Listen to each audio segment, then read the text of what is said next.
کتاب یعنی قرآن میں مریم کا بھی تذکرہ کرو جب وہ اپنے لوگوں سے الگ ہو کر مکان کے مشرقی حصے میں چلی گئیں، پھر انہوں نے ان کی طرف سے پردہ کر لیا تو ہم نے ان کی طرف اپنا فرشتہ بھیجا، سو وہ ان کے سامنے ایک خوبصورت مرد کی صورت میں آیا۔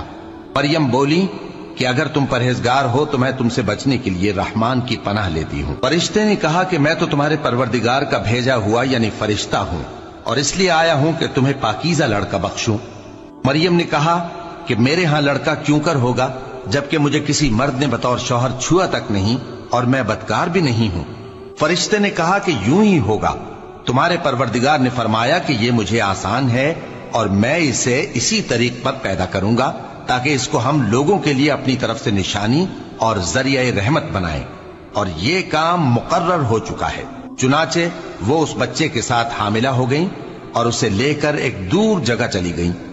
پھر درد ذہ ان کو کھجور کے تنے کی طرف لے آیا، کہنے لگی کہ کاش میں اس سے پہلے مر چکتی اور بھولی بسری ہو گئی ہوتی۔ تب ان کے ٹیلے کے نیچے کی جانب سے فرشتے نے ان کو آواز دی کہ غمناک نہ ہو، تمہارے پروردگار نے تمہارے نیچے ایک چشمہ پیدا کر دیا ہے، اور کھجور کے تنے کو پکڑ کر اپنی طرف ہلاؤ، وہ تم پر تازہ عمدہ کھجوریں گرائے گا، تو کھاؤ اور پیو اور آنکھیں ٹھنڈی کرو۔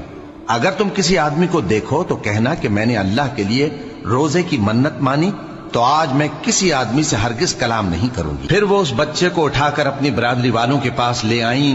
وہ کہنے لگے کہ مریم یہ تو نے برا کام کیا، اے ہارون کی بہن، نہ تو تیرا باپ ہی برا آدمی تھا اور نہ تیری ماں ہی بدکار تھی۔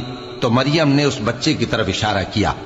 وہ بولے کہ ہم اس سے کہ گود کا بچہ ہے کیسے بات کریں؟ بچے نے کہا کہ میں اللہ کا بندہ ہوں، اس نے مجھے کتاب دی ہے اور نبی بنایا ہے، اور میں جہاں ہوں اور جس حال میں ہوں اس نے مجھے صاحب برکت بنایا ہے، اور جب تک زندہ ہوں مجھ کو نماز اور زکوٰۃ کا ارشاد فرمایا ہے، اور مجھے اپنی ماں کے ساتھ نیک سلوک کرنے والا بنایا ہے اور سرکش و بدبخت نہیں بنایا، اور جس دن میں پیدا ہوا اور جس دن مروں گا اور جس دن زندہ کر کے اٹھایا جاؤں گا مجھ پر سلام ہے۔ یہ مریم کے بیٹے عیسیٰ ہیں، اور یہ سچی بات ہے جس میں لوگ شک کرتے ہیں۔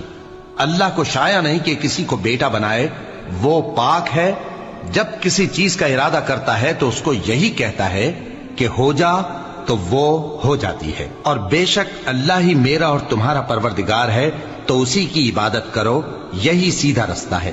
پھر اہل کتاب کے فرقوں نے باہم اختلاف کیا، سو جو لوگ کافر ہوئے ہیں ان کو بڑے دن یعنی قیامت کے روز حاضر ہونے سے خرابی ہے۔